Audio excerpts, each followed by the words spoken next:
Today's video is one that I am just so excited to share with you. It's a story about karma and how she will always make her way back for her retributions. And I had an amazing experience recently that I can't wait to tell you about.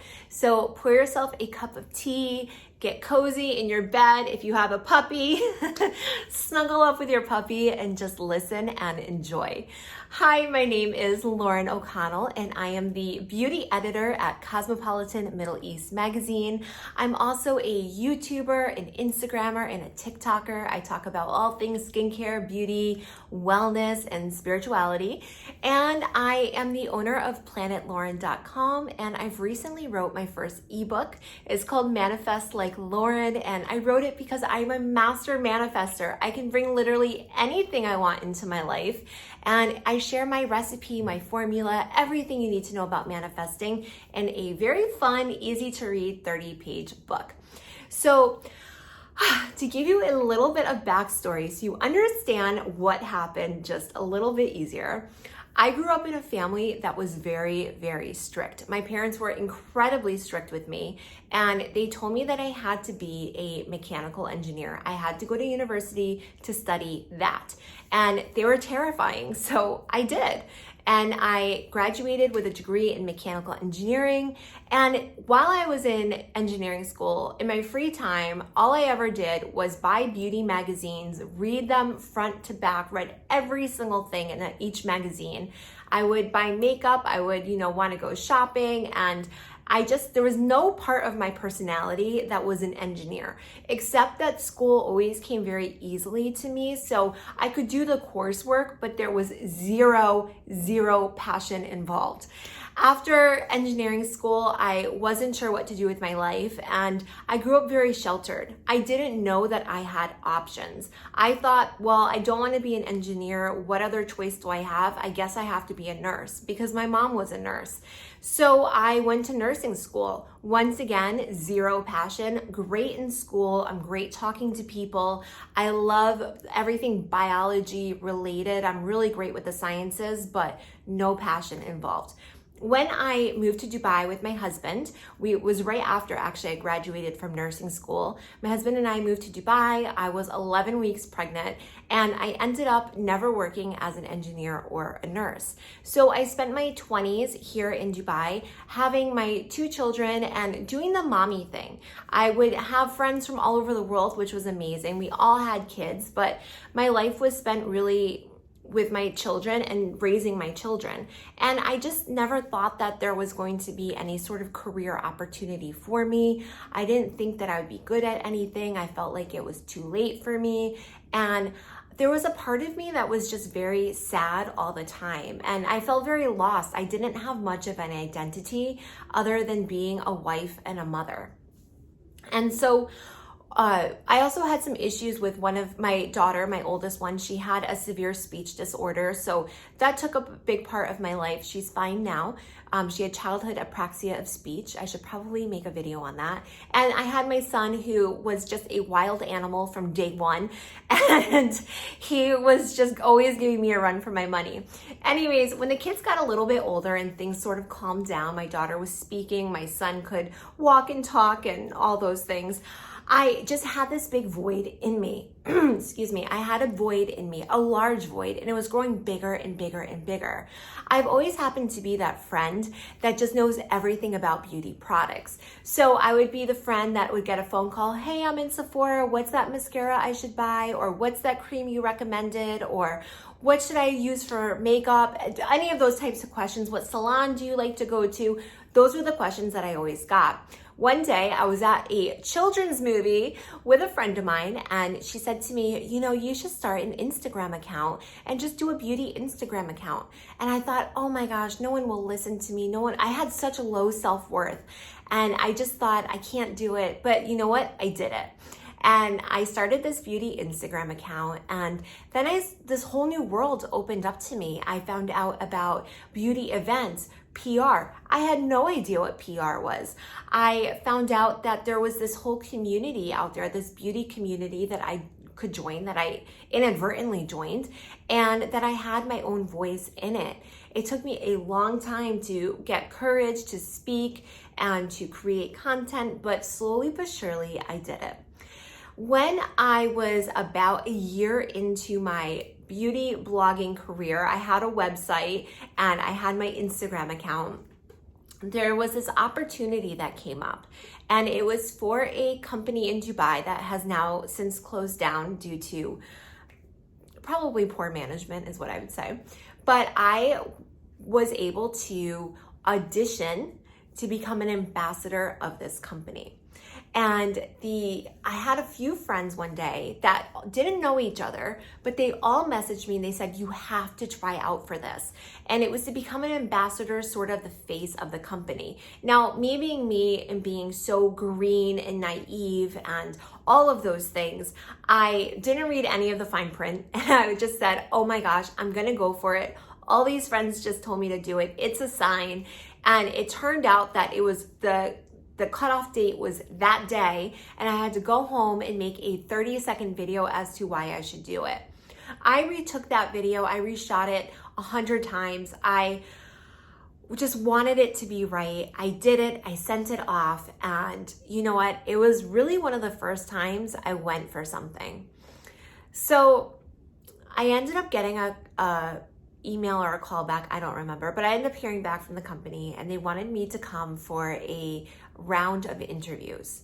So I did, and I went to it. I told them about who I was, what I was doing, my background, and I couldn't believe I was there. I was in a 5-star hotel. I was dressed up. It was seemed very glamorous.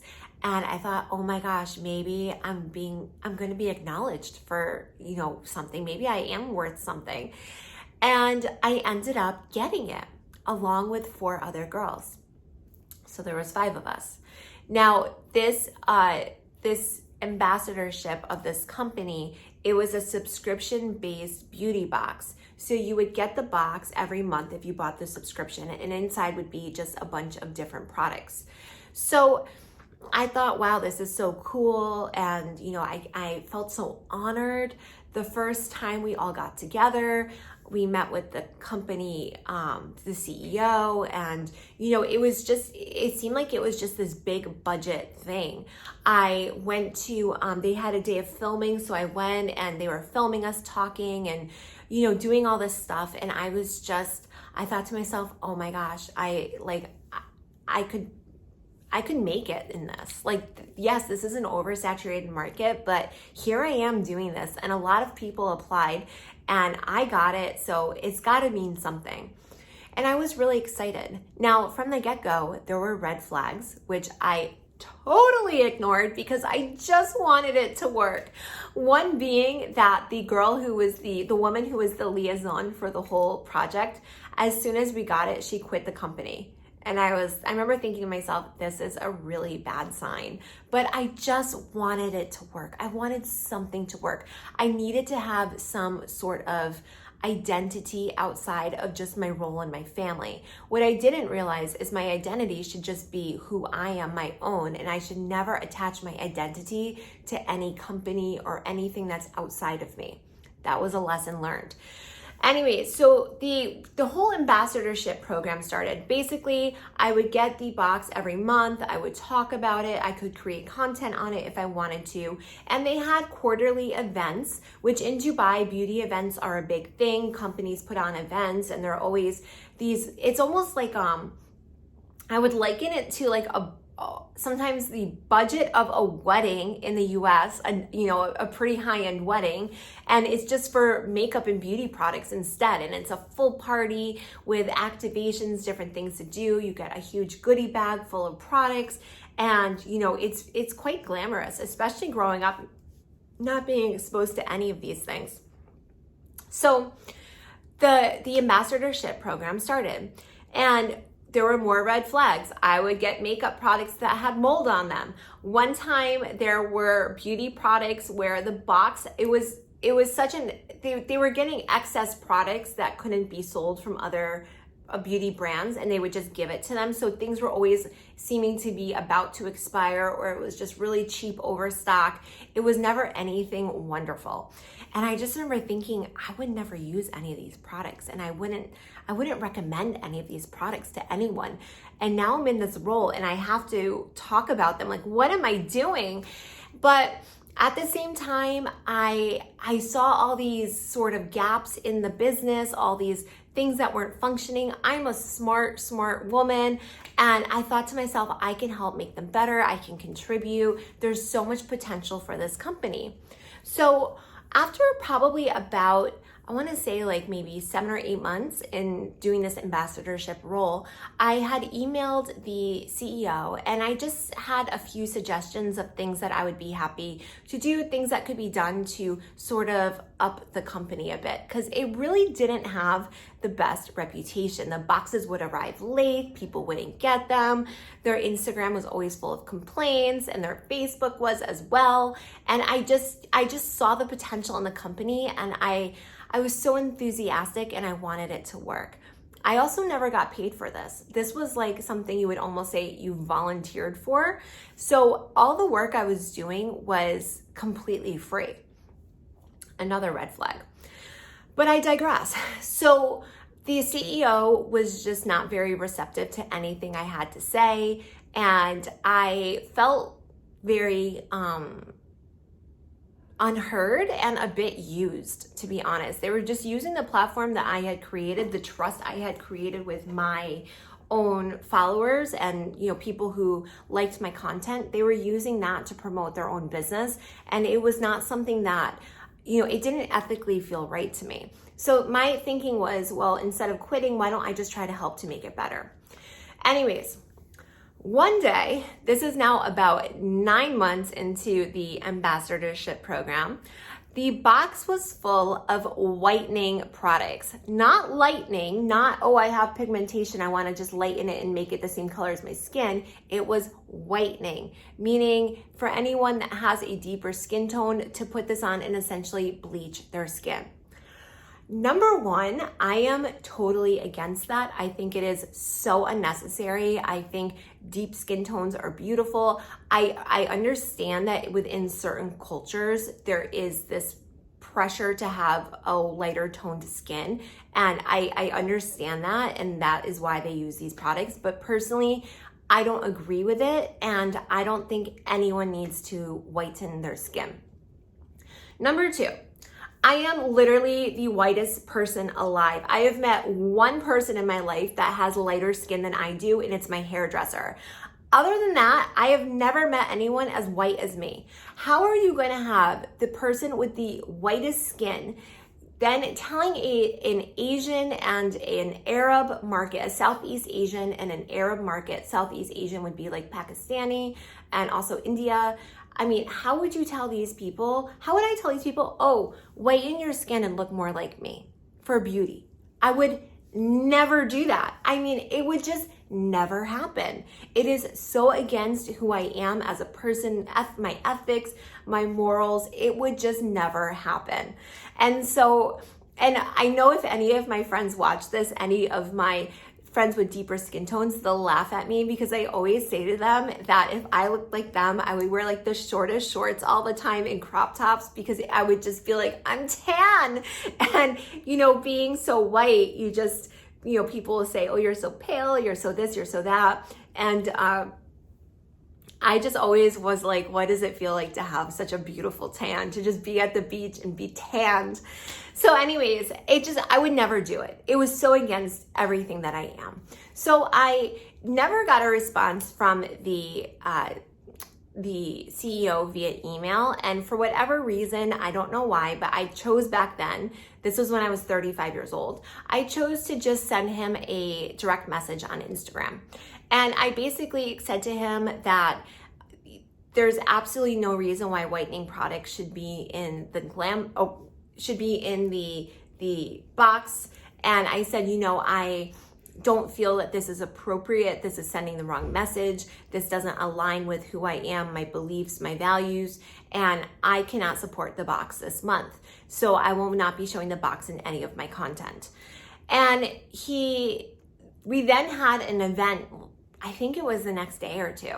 And it was this event for the company. And I went to the event, and the CEO has said to me, he's looked at me and he said, Lauren, we were talking in a group, and he said, Lauren thinks she knows everything about the company name, which I clearly didn't. I just said I won't support this. And here are some ideas to make this company better. Well, after that, I got an email within a few days from the administrative assistant of the company and telling me that I was basically fired. I was fired. She fired me. And I was devastated because I had aligned everything I am with this company. I let it become I let it become my identity. It was the only thing I could hold on to that I felt like gave me any value or gave me any credibility in being a beauty blogger. I was crushed. I was so embarrassed. I was humiliated, and I knew that I was good. So why were they getting rid of me? I knew I was good. And it really put me into this spiral of just unbelievable self-doubt. It kind of confirmed what I said earlier. It made me feel like I had no worth. I felt very low. I was depressed. I was really, really humiliated and embarrassed. And it didn't even come from the CEO. He gave it to the lowest ranking member of the company to message me and fire me, which also was, it was a terrible feeling. So what I didn't realize at the time was he actually was one of my greatest teachers, because what it did was it made me have sort of this dark night of the soul. It made me start doing all this shadow work to figure out why I felt so low about myself and to learn how to build myself back up. I started doing a lot of healing. I became all of a sudden very spiritual. If you know anything about angel numbers, I was seeing them everywhere all of a sudden. I felt like the universe was starting to talk to me and it was pushing me forward. And so I had to find a way. I had to dig myself out of this hole of just despair I was in. And there were so many lingering issues I had from when I was a child. And, I believed everything everyone ever said about me. So if people said negative things, I believed it. And I always remember the negative. I'm a Scorpio. And so what really ended up happening was I went into a 5-year journey. I'm 40 years old now. So it just it just came full circle, but of just incredible growth, personal growth, and putting myself out there and taking risks and believing in myself and really confronting that shadow that I had within me. I'm getting goosebumps right now.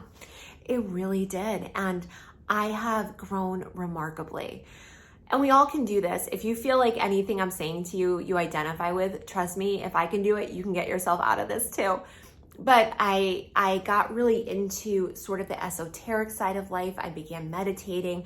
I took so many courses on bettering myself in front of a camera, creating content, on building a YouTube channel, on doing all the things that I really wanted to do. And a lot of this also stems from my childhood with my strict parents and not being able to express myself the way I wanted to because I had to kind of conform always to their guidelines, and becoming the engineer and not pursuing my passions, not following my heart. All of that stuff I had to confront, I had to deal with, I had to process it, I had to feel it, and I had to let it go. So just the other week, I was asked to interview Jo Malone, the perfumer, at a big beauty trade show event in Dubai called Beauty World Middle East. They also asked me to be on another panel as an expert in terms of aesthetics. So the first day when I interviewed Jo Malone in front of hundreds of people, this is the girl with so much self-doubt that I used to skip when I was in nursing school. I would skip any day where I had to do a presentation because I couldn't talk in front of 25 people. I used to skip it and I would say, just give me an F. I literally used to do that because I could not speak in front of people. I had so much self-doubt. And here I am in front of probably 200 people, maybe more, maybe less. and I'm doing an hour-long session with Joe. We were getting up and down. She's a wonderful person, and she and I just hit it off so well. We were making jokes the entire time. She's going through her products, and I've come full circle. I've grown into the person that I've always been meant to be, and it's a great feeling.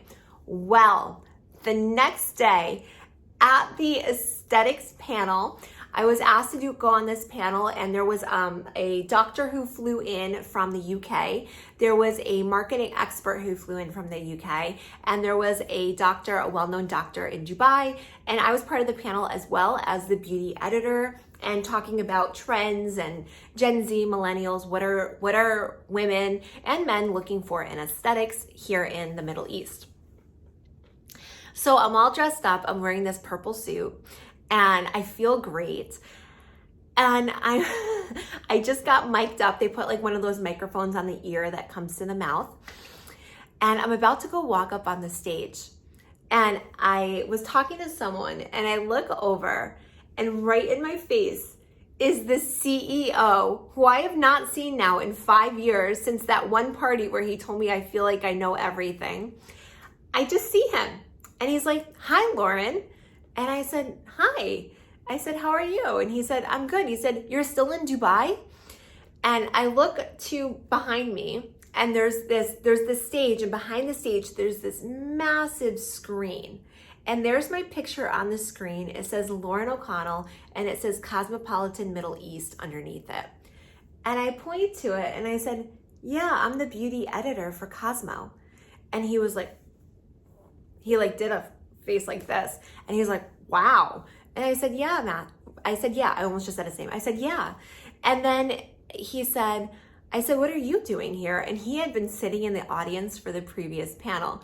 And he's like, "Oh, I'm working on a new project." And he said, and I said, "Oh, what is it?" He's like, "Oh, I can't talk about it." And I will tell you, this is a person who's always worked on projects. They never work out. But ironically, when I was walking into that trade show that day, I thought of him. I have not thought of this man in probably 3 years.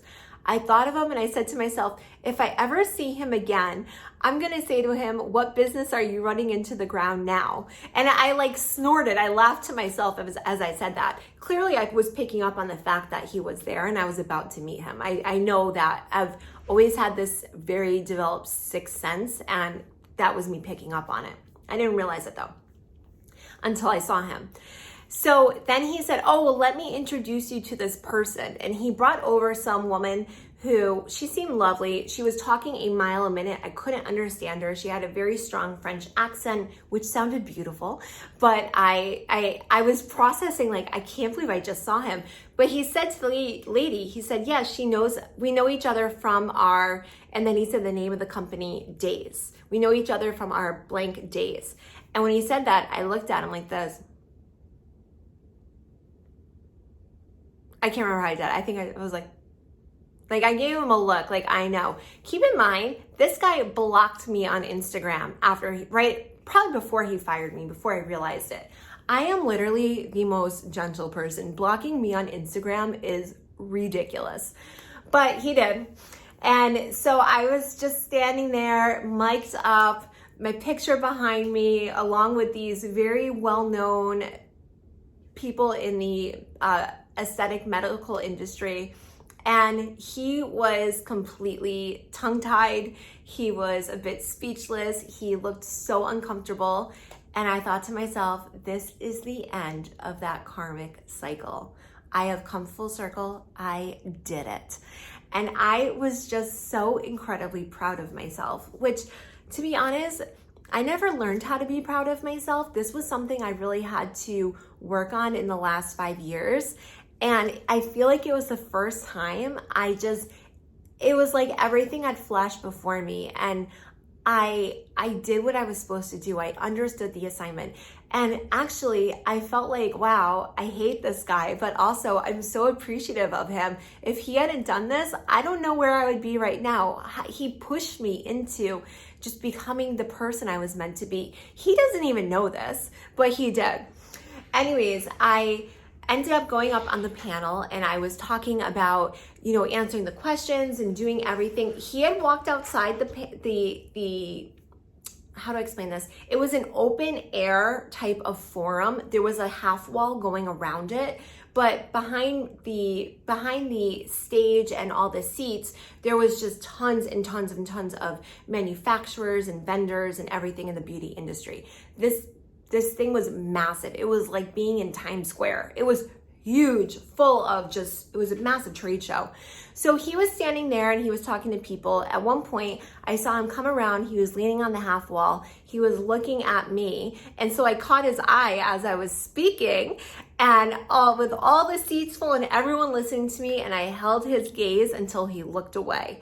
And I left that. The first thing I did was call my husband and I said, "You're never gonna believe what just happened." And then I called a few of my friends who really understood it from a very karmic spiritual level, and I told them about it. And it was just, I really felt that cycle close. I felt it. I just saw the green check mark in my eyes. I felt like my spirit team behind me was so proud of me.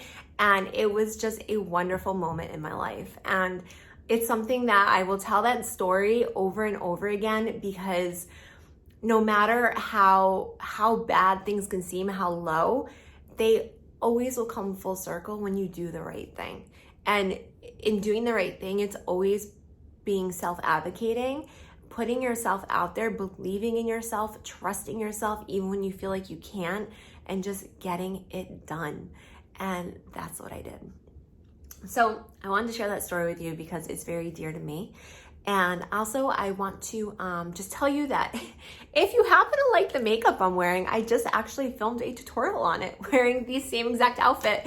You can find that out right here, and I will continue to make more content about all things spirituality, karma. I love these topics, meditation, all of this stuff. So see you soon. Check that out right there.